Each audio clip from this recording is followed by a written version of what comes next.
नमस्कार मित्रांनो, जय शिवराय, जय भोलेनाथ. मी सह्याद्रीपुत्र विशाल जुनगरे. स्वागत आहे तुमचं आपल्या या नवीन भटकंतीमध्ये. आज आपण निघालो आहोत स्वर्गासारख्या कोकणात, म्हणजेच रत्नागिरीमध्ये, जिथे आपण हिरवागार निसर्ग,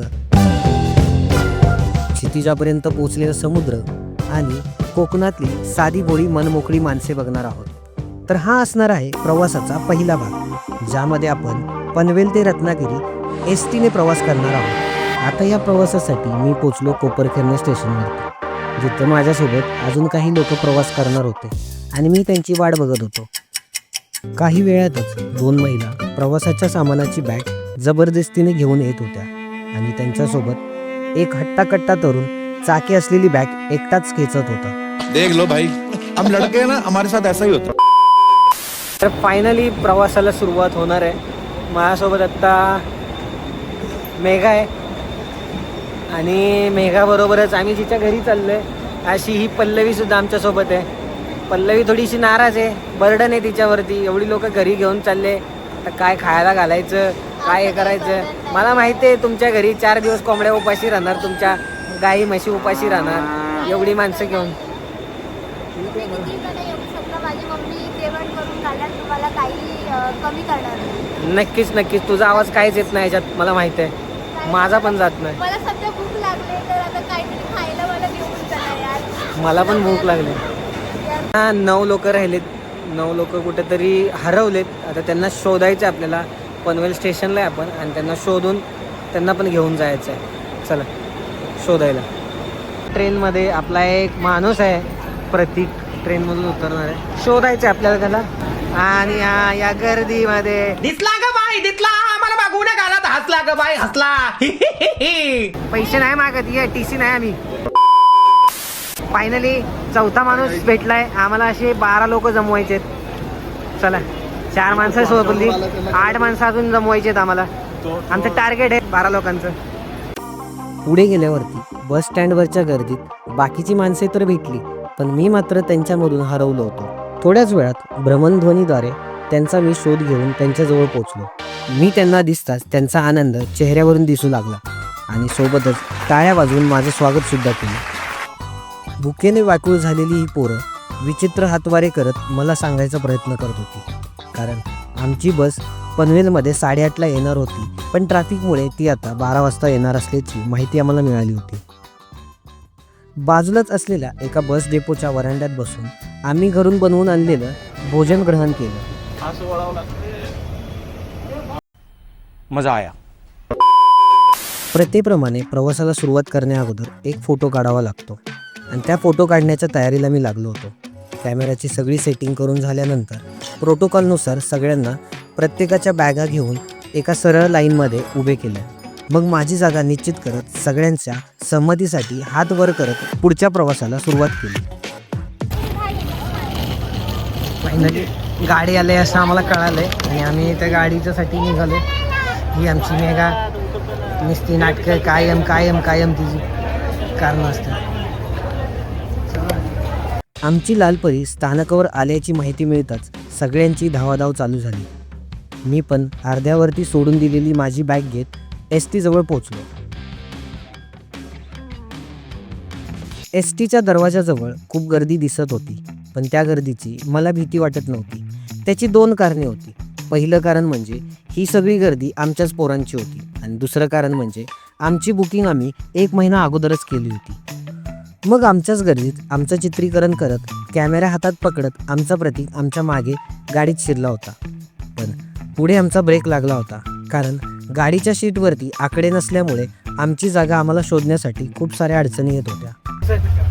त्यासाठी मी बोलत होतो तुला, विशाल. चला आम्हाला जाऊ द्या, बाजूला तुम्ही. म्हातारी माणसं बाजूला. हो मॅडम, चला लवकर. अक्षय शिंदे, अनाउन्स करा पटापट. अक्षय शिंदे आणि एकनाथ शिंदे. नाही भाऊ नाही, दोन्ही लांब. ही आहे का आपली? काय माहिती. ए मेघा काय माहिती. नंबर सांगा ना. पल्लवी. त्याच्यामुळे मी तुला बोललो होतो ग्रुपला तिकीट टाक म्हणून. टाकलेत की मला कसं दिसत नाही? 2 आणि 3. मेघा कुठे? मेघा 12 बोल ना. थोड्या वेळाने बस वाहकाच्या मदतीने आमच्या जागेचा तिढा सुटला. या झोपून घेतो. सकाळी 5 वाजता मला उठवा डायरेक्ट. ठीक आहे, बाय बाय मेघा. हा बाय बाय ती खिडकी बघा जरा. घा लावून झोपा तुम्ही आता. हे तू बाई बाजू तुम्हाला आहे. पांघरून पिंघरून पाहिजे का? नाही मेघाला बाय बोलत प्रतीकच्या चेहऱ्यावरचं दुःख आणि मनात होणारा आनंद मला दिसत होता. कारण प्रतीक आणि मेघा दोघे नवरा बायको बऱ्याच दिवसांनी एकत्र प्रवासात वेगळे बसले होते.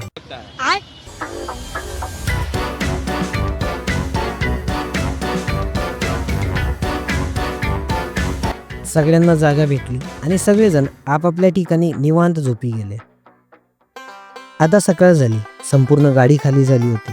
कारण आम्ही या गाडीत शेवटच्या ठिकाणी उतरणार होतो. गाडीत आमच्यासोबत 2 माणसं अजून होती. ते म्हणजे गाडीचे चालक आणि वाहक, ज्यांच्यामुळे आमचा हा प्रवास सुखरूप झाला.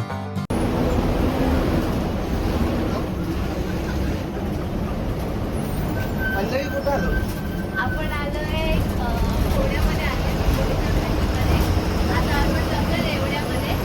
10 ते 15 मिनिटं लागतील जायला.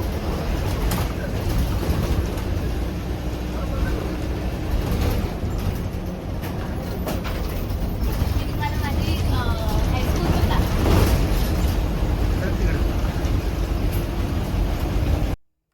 आता काहीच अंतर बाकी होतं, पण त्या अगोदर कोकणातली सकाळ आणि आजूबाजूला असणारा सह्याद्री, त्याच्यामधून जाणारा हा डांबरी रस्ता आणि आमचा लाल परीमधला हा प्रवास गावाच्या ठिकाणी येऊन थांबला.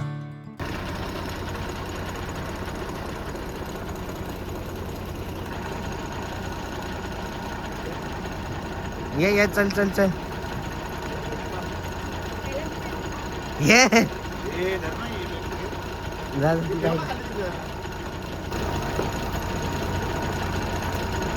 अरे खाऊ यार, खाऊ आपण. हो गावाले. चला चला चला. हो जाऊ का? चला. ए गार सगळं बॅगा घ्या. नाही, बरीच मदत केली होती मी, माहितीये का. आता सकाळी सकाळी लवकर पोट खाली होईल. ए तुम्ही सगळ्या बॅगा घेतो. तुम्हाला कविता वाटते. हे माझी बॅग आणली का महत्वाचं म्हणजे. हे बघ, नाही तर कोणाची आणली, ड्रायव्हरची आणली. एकदा चेक करा परत एकदा. हो फायनली गाईज आपण बाकी तुम्हाला फायनली गाईज आपण कुठं पोहोचलो आता. देवडे. देवडे मध्ये नाही पोहोचलो. देवडे अजून 2 किलोमीटर नाही आहे. नाही नाही, हे देवडेच आहे. ही सीमा देवड्याची. ती गेली. देवडे वस्ती आहे. देवडे वस्ती. देवडे मग आता आपण कुठल्या ह्याच्यात चाललोय. मौजे देवडे आणि वाडी. बरं ठीक आहे, ते जाऊ द्या. सकाळी सकाळी कोकणातलं वातावरण खूप सुंदर आहे. आणि पुढच्या वेळी जाताना भाऊ आपण पुढे बसतो आणि याला मागे टाकले. सगळं पुसलंय. किती वाजता धरती वाजते? 7 वाजले. परत 7 वाजता.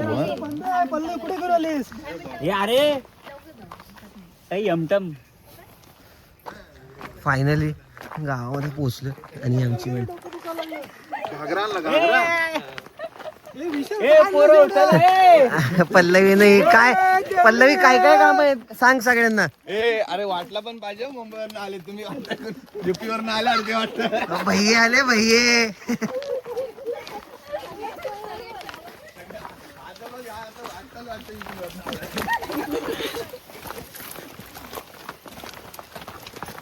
दे रोहित.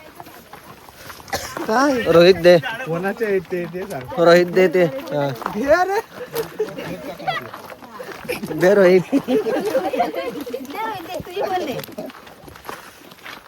मी मध्ये बसू का? काका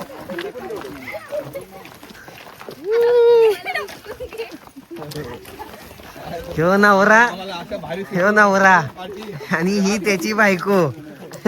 नवऱ्याने एवढंच काहीतरी साहित्य घेतलं असेल. बायकोचं साहित्य नवऱ्याने घेतलंय. आलं आलं वाटतं. गाव आलं गाव आलं गाव आलं.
तर हा होता आपल्या कोकणातल्या भटकंतीच्या प्रवासाचा पहिला भाग. दुसऱ्या भागात आपण बघणार आहोत गणपतीपुळेचा प्रवास आणि अशीच काही खूप सारी मस्ती धमाल. त्यामुळे आपल्या या चॅनलला सबस्क्राईब करून ठेवा. व्हिडिओ आवडला असेल तर लाईक करा आणि मित्रांसोबत शेअर करा. लवकरच भेटूया भाग 2 मध्ये. तुर्तास धन्यवाद.